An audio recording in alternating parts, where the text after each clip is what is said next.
ሰላም ሰላም ውድ የቻናላችን ተከታታይ አድማጮቻችን እንደምን አላችሁ? ይህ አባን ስፖርት ነው። አባን ስፖርት ቻናላችንን ሰብስክራይብ በማድረግ ትኩስ የሆኑ ስፖርታዊ መረጃዎችን ቤተሰብ በመሆን ያግኙ እያለን የደውል ምልክቱን በመንካት ስፖርታዊ መረጃዎችን በጊዜ እንዲደርሳችሁ ያድርጉ። በተጨማሪም ላይክ በማድረግ ለሌሎች ተደራሽ እንዲሆን ማድረጋችሁን እንዳትረሱ። 16ኛ ሳምንት እንግሊዝ ፕሪሚየር ሊግ ዛሬ ነገ እና ከነገ በስቲያ ይካሄዳሉ። በዛሬው ዕለት ሊቨርፑል ከብራይተን፣ ቼልሲ ከኤቨርተን፣ በርንሌ ከፉላም እና አርሰናል ከወልቭስ የሚያደርጉት ጨዋታ ይጠበቃል። በመጀመሪያ ሊቨርፑል ከብራይተን የሚያደርጉትን ጨዋታ እንመለከታለን። በሊቨርፑል በኩል ዘንድሮ ወጥ አቋምን እያሳየ አይገኝም።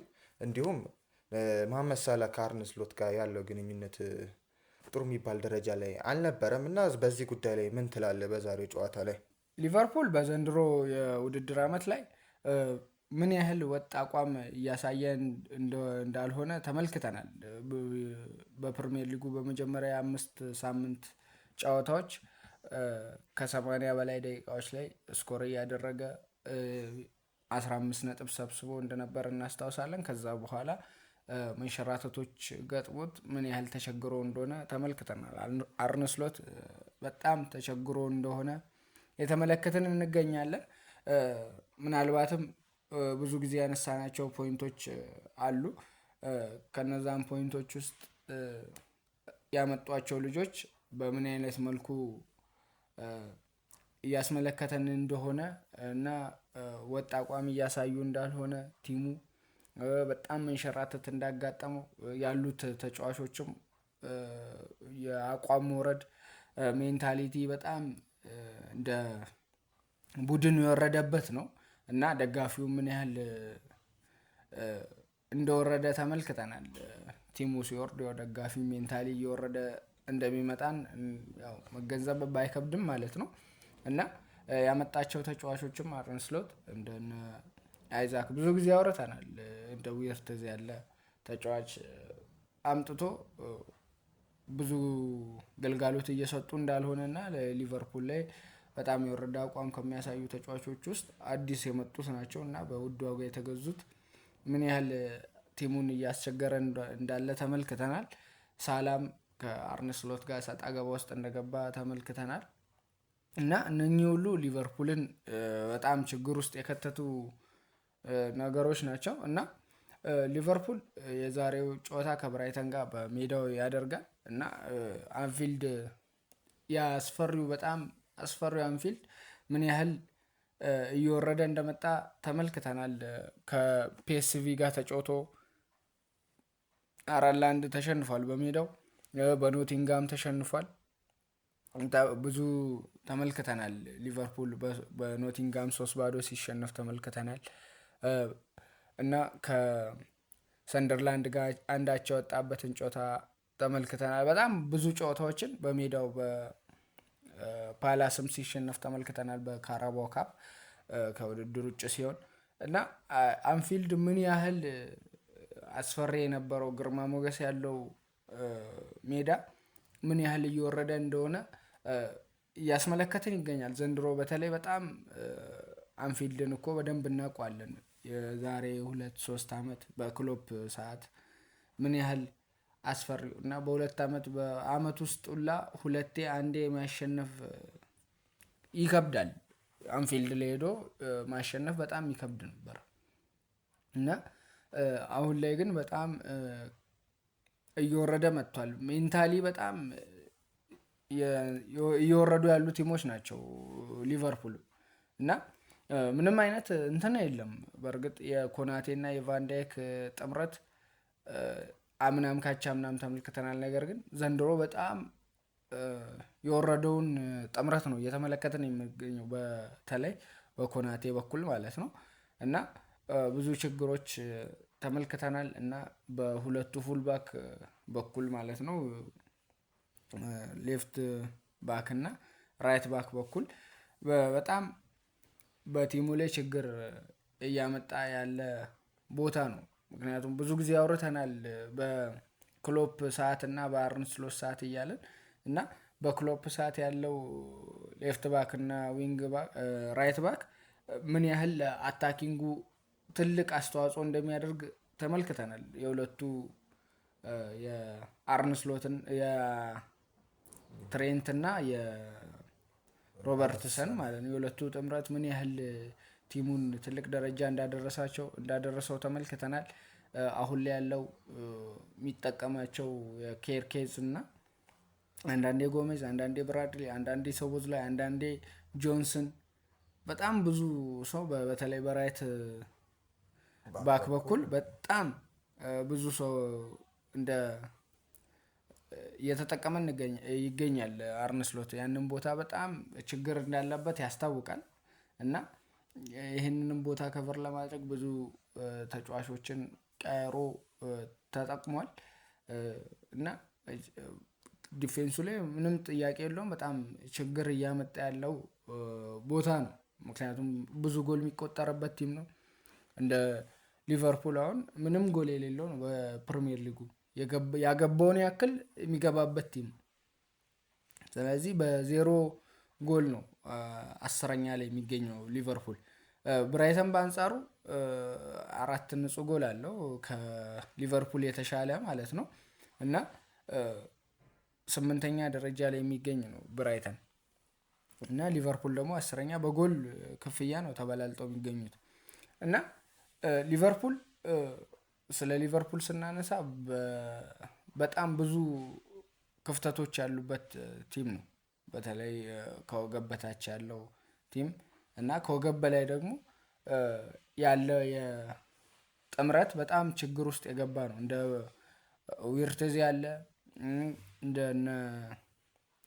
ኢኪቲኬ ምርጥ አቋም እያሳየ ነው። ነገር ግን አርንስሎት አይዛክን ማጫወት አለብን፣ ፊት እንኳን ባይሆን አይዛክን ማጫወት አለብን።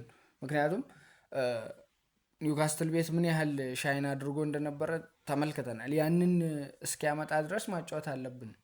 ምክንያቱም ያ የአንድ አሰልጣኝ ያመጣው አሰልጣኝ ግዴታው ነው የሚሆነው። ምክንያቱም ብሩ በጣም ውድ ነው። በፕሪሚየር ሊግ ትልቁ ውዱ ዝውውር ነው እና ይሄም ስላለ ያመጣው አርንስሎት ስለሆነ ያንን ደግሞ በደንብ ሻይን እንዲያደርግለት ስለሚፈልግ ያመጣው ኪሳራ እንዳልሆነ ለማሳወቅ ግዴታ ማጫወት አለበት። ስለዚህ በየጨዋታው ያሰልፈዋል ማለት ነው።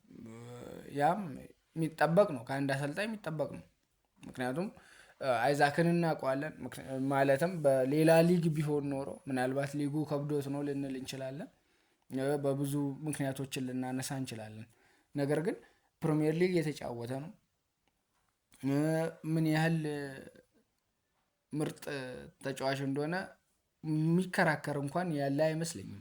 በአይዛክ ኒውካስትል በነበረበት ያ በጣም ምርጥ ፎርም ላይ የነበረ ተጫዋች ነው እና ይህንን ተጫዋች ደግሞ ሊቨርፑል ቤት መድገም ይፈልጋሉ። ስለዚህ ደጋግሞ ቢያጫውቱም ምንም የሚገርም አይደለም። ነገር ግን ቲሙን የሚጎዳ ከሆነ ምናልባት ፎርም ላይ እስኪመጣ ድረስ ኦር ደግሞ በሌላ ፎርሜሽን መጠቀም አለባቸው ተብሎም ይታሰባል። እንደ ኢኪቲኬ ያለ ምርጥ ከቲሙ ጋር የተዋሃደ ተጫዋች እያለ በ9 ቁጥር በኩል ማለት ነው እና ተመሳሳይ ተጫዋቾችን ማምጣታቸው ነው ትልቁ ስህተታቸው የሚባለው። ምክንያቱም 90 ያወጣበትና 100 ምናምን ያወጣበት ተጫዋቾች ናቸው ሁለቱ። ስለዚህ 90 ያወጣበት ልታስቀምጠው አችልም። ብሩ ራሱ ከባድ ሎድ ነው ለአንድ አሰልጣኝ፣ ትልቅ ሎድ ነው። እንደ 120 ያወጣበትን ተጫዋች አውጥታ ቤንች አታረግም። 130 ምናምን ያወጣበትን ተጫዋች አውጥታ ቤንች አታረግም። 90 ያወጣበትንም ተጫዋች በዛው ልክ ቤንች አታረግም። 90 ማለት እኮ ሌላ ቲም ከፍተኛ ብር ነው። ሊቨርፑል ቤት 2 ተጫዋቾች ከሱ በላይ በአንድ የዝውውር ክረም በዛ ስለገዙ ምናልባት የኢኪቲኬ ዋጋ ወረደ እንጂ በጣም ውድ ተጫዋች ነው። 90 ማለት ትልቅ ብር ነው። ስለዚህ እነኚህን 3 ተጫዋቾችን ፎርም የሚያመጣ እንደ ጋክፖ ያለ ሊቨርፑል ቤት በጣም ብዙ ነገሮችን የሚያደርግ ተጫዋች ነው። ማለትም በአታኪንጉ ላይ በጣም ምርጥ ፎርም ላይ የመጣ ይመስላል ጋክፖ ማለት ነው እና እሱም ተጫዋች አለ። በጣም ምርጥ ፎርም ላይ ያለ ነው። ያው ከሳላ ጋር ያለ ችግር እንዳለ ሆኖ ማለት ነው። ሳላም ምርጥ ተጫዋች ነው እና እንደዚህ አይነት እንትኖችን በምን አይነት መልኩ ቲሙን አዋህዶ ወደ ታላቅነት ይመልሰዋል የሚለው ሌላ ጥያቄ ነው። በጣም ሊቨርፑል ቤት ይሄኛው ነገር በጣም ችግር እየሆነ የመጣ ይመስላል። አርነ ስሎትም ከሳላ ጋር ያላቸው ግንኙነት ከጊዜ ወደ ጊዜ እየከፋ መጥቷል።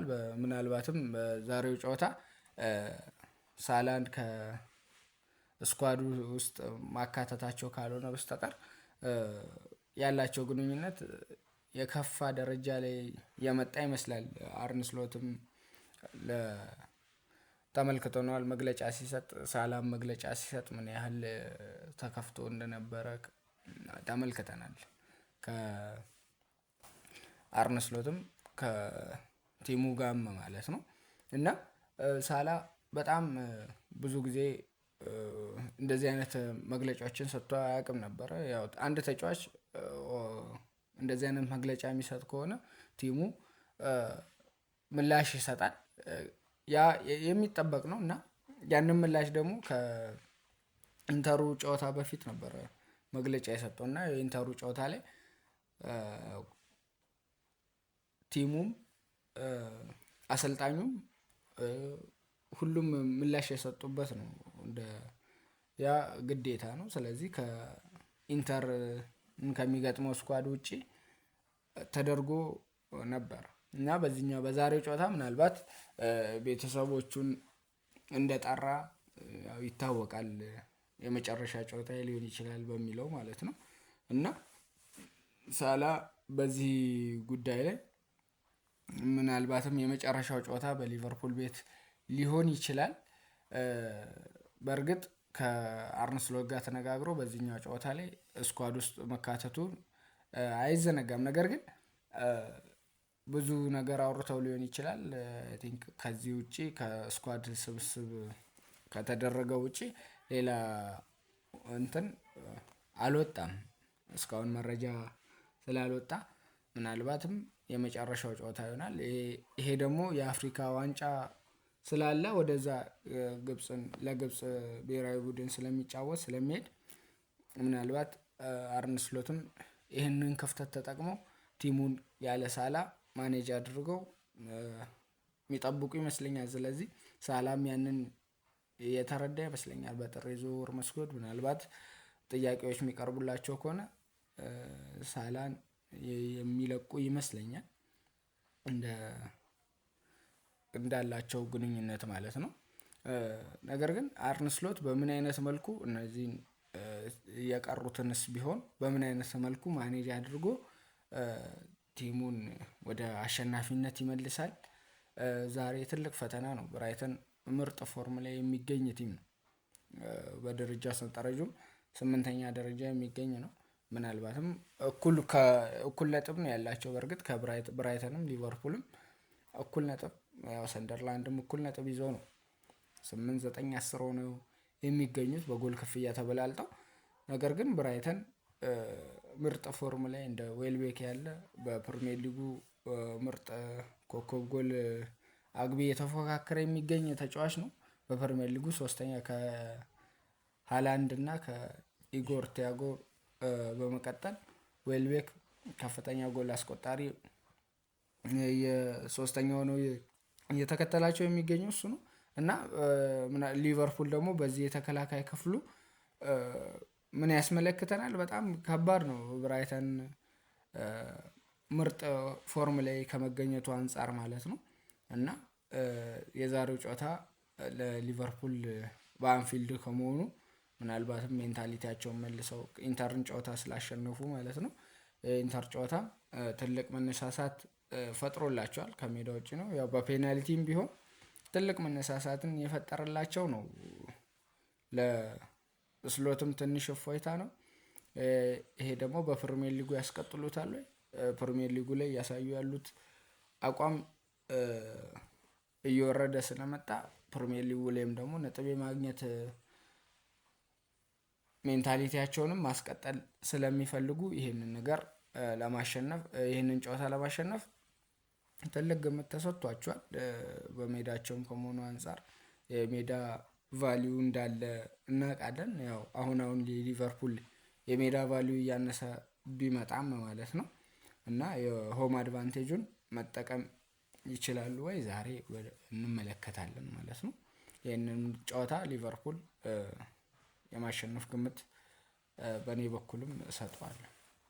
እስከ ፕሮግራማችን ፍጻሜ ድረስ አብረናችሁ የቆየ ነው እኔ አኒስ አህመድ እና አብርሃም ዳንኤል ነበር። አብራችሁን ስለነበራችሁ ከልብ እናመሰግናለን። ሰብስክራይብ ያላደረጋችሁ ሰብስክራይብ አድርጉ። ሰብስክራይብ ያደረጋችሁ ደግሞ ተጨማሪ መረጃ እንዲደርሳችሁ የደውሉን ምልክቱን ተጫኑ። የዛሬ ፕሮግራማችን ይህን ይመስላል። መልካም ቀን ይሁንላችሁ።